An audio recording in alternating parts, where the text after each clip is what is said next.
जय माता दी बच्चों, सब ठीक है हम लोग? ठीक।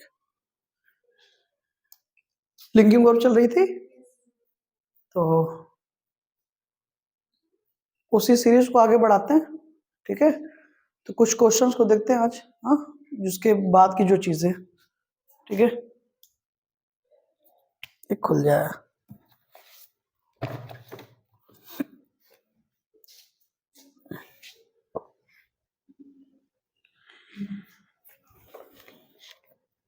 जैसे एक सेंटेंस हमने लिया, was it, सब सही है?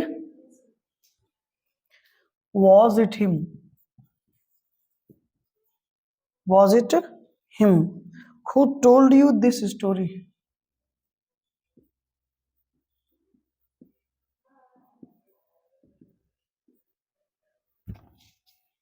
who told you this story? एक सेंटेंस है, हो गया। एक सेंटेंस हम और देख लेते हैं। Was it he who told you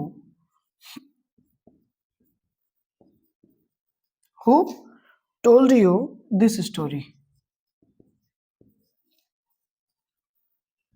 clear? तो कौन सा सही कौन सा गलत, जरा देखिए, कौन सा इनकरेक्ट है कौन सा करेक्ट है।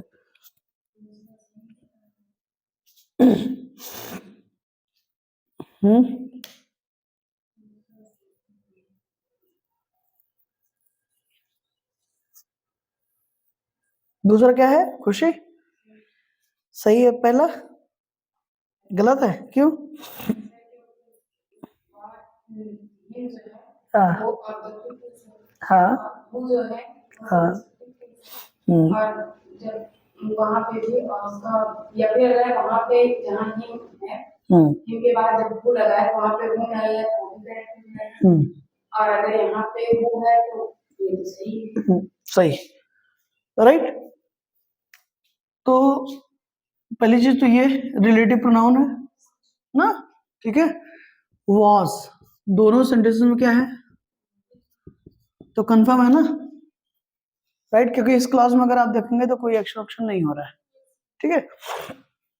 अभी चीज समझ लीजिएगा, लिंकिंग वर्ब के बाद जो नाउन या प्रोनाउन आएगा वो ऑब्जेक्ट नहीं होता है, बल्कि क्या होता है, कॉम्प्लीमेंट होता है। ये अच्छे से समझ लीजिए, ठीक है। फिर से सुन लीजिए, लिंकिंग वर्ब के बाद जो नाउन या प्रोनाउन आएगा वो ऑब्जेक्ट नहीं बल्कि कॉम्प्लीमेंट होगा। उसके बाद अब देखना ये है कि वो कॉम्प्लीमेंट आया किसके लिए है। अगर वो सब्जेक्ट के लिए आया है तो उसको हम हमेशा नॉमिनेटिव केस में रखेंगे, यानी कि सब्जेक्टिव केस में रखेंगे। अगर वो कॉम्प्लीमेंट ऑब्जेक्ट ले आया है तो हम क्या यूज करेंगे, ऑब्जेक्टिव केस यूज करेंगे। ये हमको ध्यान देना होता है, राइट। अब ये लिंकिंग वर्ब हो गई। अब सीधी सी बात है ना कि आप थोड़ा सा देखने का प्रयास ये करें, वॉज इट हिम या फिर was it he who told you this story. ये वही है या ये वही था, शॉर्ट नॉट है, ये वही था जिसने तुम्हें क्या बताया, स्टोरी बताई ना, बताया तुम्हें गया है। ये वही था जो आया है, दैट मीन्स वो सब्जेक्ट है, जो बता रहा है वही, तो उसी की बात हो रही है ना। तभी देखो यहाँ पर रिलेटिव प्रोनाउन किस में आया है, सब्जेक्टिव केस में आया है, पहली चीज। दूसरी चीज, अब अगर लिंकिंग वर्ब है तो इसके बाद जो नाउन या प्रोनाउन आ रहा है वो क्या होगा, वो उसका कॉम्प्लीमेंट होगा, ना कि ऑब्जेक्ट होगा, राइट। ये रहा ऑब्जेक्टिव केस में, जबकि हम बात किसकी कर रहे हैं, काम तो डूअर के द्वारा, सब्जेक्ट के द्वारा होगा ना। तो उसके बाद हमको क्या लिखना पड़ेगा, नॉमिनेटिव केस लिखना पड़ेगा, राइट। तो नॉमिनेटिव केस हिज नहीं, हिम नहीं होता है, क्या होता है, ही। तो ये वाला सेंटेंस हमारा क्या है, बिल्कुल करेक्ट है, और ये क्या है, इनकरेक्ट है, राइट। और वैसे भी समझ लीजिए, हु सब्जेक्टिव केस के लिए होता है यूज, ऑब्जेक्टिव केस के लिए यूज नहीं होता, कंफर्म जान लीजिए। यहाँ तक कोई दिक्कत हो तो बताइए, एकदम क्लियर है ना। तो रीजन ये था कि ये जो हिम था, हिम पहले वाला सेंटेंस में, ये कॉम्प्लीमेंट किसको कर रहा था, सब्जेक्ट को। कॉम्प्लीमेंट किसको कर रहा था, सब्जेक्ट को। तो अगर सब्जेक्ट को कॉम्प्लीमेंट ये कर रहा है तो ये कॉम्प्लीमेंट था ना, यहाँ पर कॉम्प्लीमेंट था। तो अगर यही मैंने आपसे कहा ना कि लिंकिंग वर्ब अगर सब्जेक्ट को कॉम्प्लीमेंट कर रहा है तो हमेशा किस में आएगा, नॉमिनेटिव केस में आएगा। ऑब्जेक्ट को करेगा तब ऑब्जेक्टिव केस में आएगा। इसके पहले आपने देख लिया कुछ सेंटेंस में हुम का यूज हुआ था।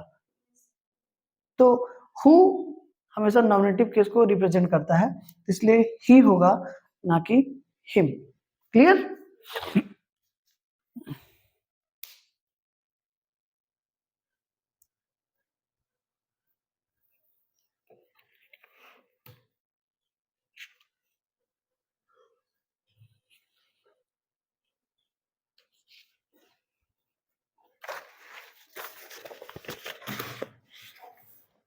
यहां तक क्लियर है ना? ठीक। सब्जेक्ट यहां पर हु था, तो जानते हैं आप। चल और सेंटेंस देखते हैं। एक है it was she. It was she that you trusted most.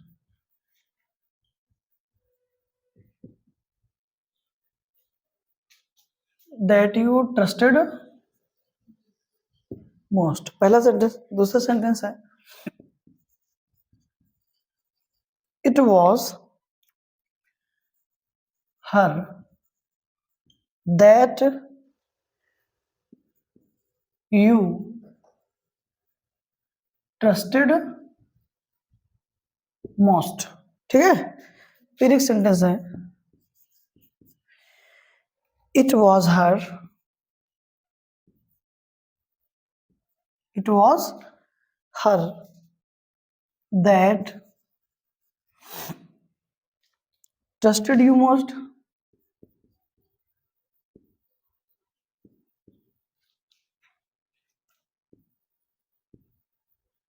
Clear? That trusted you most. फिर एक सेंटेंस है it was she, it was she that trusted you most. जरा देखिए चारों सेंटेंसेस को और फिर जानने और समझने का प्रयास करिए। ये एसोसिएशन मत बैठाइएगा कि पहले जो लिखा जाता है वो गलत लिखा जाता है, फिर बाद वाला सही होता है। ऐसे एनालाइज मत करिएगा। एनालाइज करने का मतलब थोड़ा सा देख लीजिए और अच्छे से समझ लीजिए, फिर बताइए।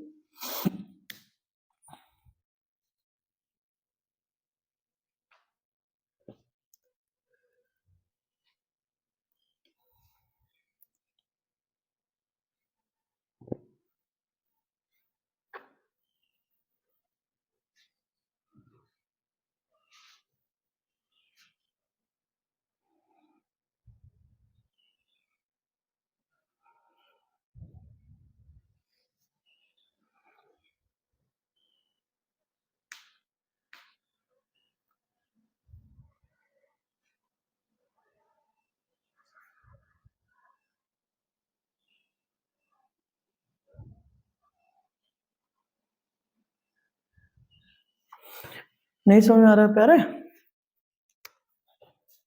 ये लिंकिंग वर्ब है कि नहीं, पहले बताओ। अगर ये लिंकिंग वर्ब है तो इसके बाद आने वाला नाउन या प्रोनाउन क्या होगा? कॉम्प्लीमेंट हो। तो सी क्या है? कॉम्प्लीमेंट है। लिंकिंग वर्ब है तो हर क्या हो गया यहाँ पर? ठीक है, सही है ना? अब देखो कह रहा है कि अब ये दैट ही हमको समझना है कि दैट आया किसके लिए, मतलब किस प्लेस पर आया, सब्जेक्ट लिए कि ऑब्जेक्ट लिए, वही डिसाइड करेगा ना। रिलेटिव प्रोनाउन है। कह रहा है कि it was she that you trusted most. यहां पर अगर आप थोड़ा सा देखें तो ये ऑब्जेक्ट ले आया है। कह रहा है कि इट वॉज सी, ये वही थी। अब इससे समझने का प्रयास करने का, that you trusted most, that you trusted most, जिस पर तुमने सबसे ज्यादा क्या किया? विश्वास किया। अर्थात इस पर विश्वास किया गया, इसने नहीं किया है, इस पर विश्वास किया गया है। अब समझ में आ रहा है ना? तो किसके लिए आ रहा है? ये ऑब्जेक्ट के लिए आ रहा है। दैट मीन्स ये सेंटेंस क्या है? गलत है। अगर ऑब्जेक्ट के लिए आ रहा है, बताया ना कि अगर वो कॉम्प्लीमेंट किसको कॉम्प्लीमेंट कर रहा है? सब्जेक्ट को कर रहा होगा तो नॉमिनेटिव केस आएगा, ऑब्जेक्ट कर रहा होगा तो ऑब्जेक्टिव केस आएगा। तो समझो ना थोड़ा सा, ये देखो जरा सा, कंफर्म? हाँ बेवकूफो, ऑब्जेक्ट लिए ही है और यहां पर ऑब्जेक्टिव केस लिखा गया, ध्यान से समझो पहले। इट वॉज हर, ये वो थी, दैट यू ट्रस्टेड मोस्ट, जिस पर तुमने सबसे ज्यादा क्या किया? विश्वास किया। तो ये सेंटेंस हमारा क्या है? सही है। समझ में आ रहा नहीं मेरी बात को? ठीक है, तो आपको ये देखना पड़ेगा कि किसको कॉम्प्लीमेंट कर रहा है। जिसको कॉम्प्लीमेंट करेगा वही केस आएगा। अब जरा इसको देखो,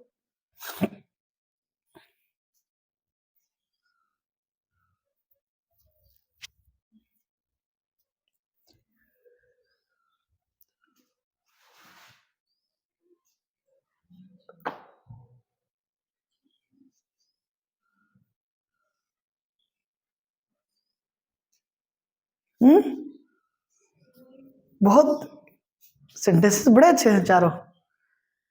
हाँ चारों मतलब दो ही सेंटेंस है, एक सही एक गलत है। अब ध्यान समझो क्या कह रहा है कि it was her that trusted you most, that trusted you most, जिसने तुम पर सबसे ज्यादा विश्वास किया। ये वो थी जिसने तुम पर सबसे ज्यादा विश्वास किया, मतलब तुम पर विश्वास किया गया है, तुमने नहीं किया है।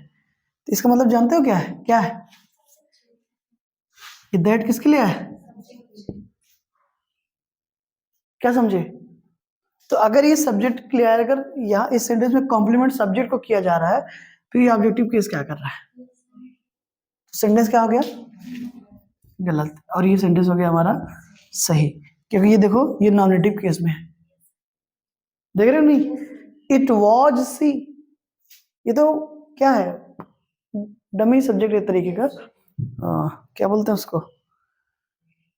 इंट्रोडक्टरी सब्जेक्ट, इंट्रोडक्टरी सब्जेक्ट है। इट वॉज सी, ये वही थी। दैट ट्रस्टेड, ये वर्ब है, देखो ये वर्ब, सब्जेक्ट के बाद वर्ब भी आता है अगर जानना चाहो तो। ऑब्जेक्ट, हाँ, इट वॉज सी, ये वो थी, दैट ट्रस्टेड, जिसने विश्वास किया, यू, तुम पर, मोस्ट, सबसे ज्यादा। समझ में आ रहा ना? तो ये देखिए नॉमिनेटिव केस में है, सेंटेंस हमारा क्या हो गया? सही। क्लियर? तो अभी वही बात कि लिंकिंग वर्ब के बाद जो नाउन प्रोनाउन आएगा वो उसका कॉम्प्लीमेंट होगा। अब देखना ये होगा आपको कि वो कॉम्प्लीमेंट कर किसको रहा है। अगर सब्जेक्ट को कर रहा होगा तो हमेशा नॉमिनेटिव केस लिखना है, अगर ऑब्जेक्ट को कर रहा होगा तो हमेशा ऑब्जेक्टिव केस लिखना है। ये आपको ध्यान देना पड़ेगा। और वो एकदम दूध की दूध, पानी का पानी की तरह क्लियर रहता है, बट हमको थोड़ा सा एफर्ट डालना होता है सेंटेंस में, बस इतनी सी बात है। एफर्ट नहीं डालेंगे तो नहीं आएगा। समझ में आ रही बात ना? ये बोलकर हम जो चेक करते हैं कि गले में नहीं फंसा तो सही हो गया, गले में फंस गया तो गलत हो गया, ये बहुत ही बैड प्रैक्टिस है। इससे बाहर आइए, तब जाके सेंटेंसेस समझ में आने शुरू हो जाएंगे। क्लियर है? ओके।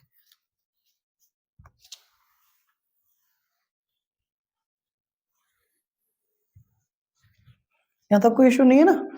ठीक। अब स्पेशली कुछ रिलेटिव प्रोनाउंस अभी जो आए ना, अभी जो हमने प्रैक्टिस किया उसमें जो जो रिलेटिव प्रोनाउंस आए इनको जरा देख लेते हैं ना एट अ ग्लांस। ठीक है, तो आया एक हु और दूसरा हु। हु हमेशा किसके लिए आता है? और हुम। ठीक है, फिर हमने देखा किसको? व्हिच और दैट को। किसको देखा? व्हिच और दैट को आया था ना। तो व्हिच और दैट जो है बेटा ना, वो सब्जेक्ट के लिए भी आ सकता है और ऑब्जेक्ट के लिए भी हमेशा याद रखना। हो तो कंफर्म है सिर्फ सब्जेक्ट के लिए आएगा, हुम सिर्फ ऑब्जेक्ट, व्हिच और दैट सब्जेक्ट के लिए भी आ सकते हैं और ऑब्जेक्ट के लिए भी, जैसा कि भी आपने सेंटेंस में देखा। तो हमको ये चेक करना होता है कि आया किसके लिए है। whom आया तो कंफर्म हो जाइए कि ऑब्जेक्ट ही होगा, ऑब्जेक्टिव केस ही होगा, राइट। who आया है सब्जेक्ट, जब which और that आएगा तो वहां पर देखिएगा कि वो आया किसके लिए, सब्जेक्ट के लिए या फिर ऑब्जेक्ट के लिए, क्योंकि ये which और that दोनों तरह यूज होते हैं सेंटेंसेस में, सब्जेक्ट भी और ऑब्जेक्ट भी। कोई दिक्कत?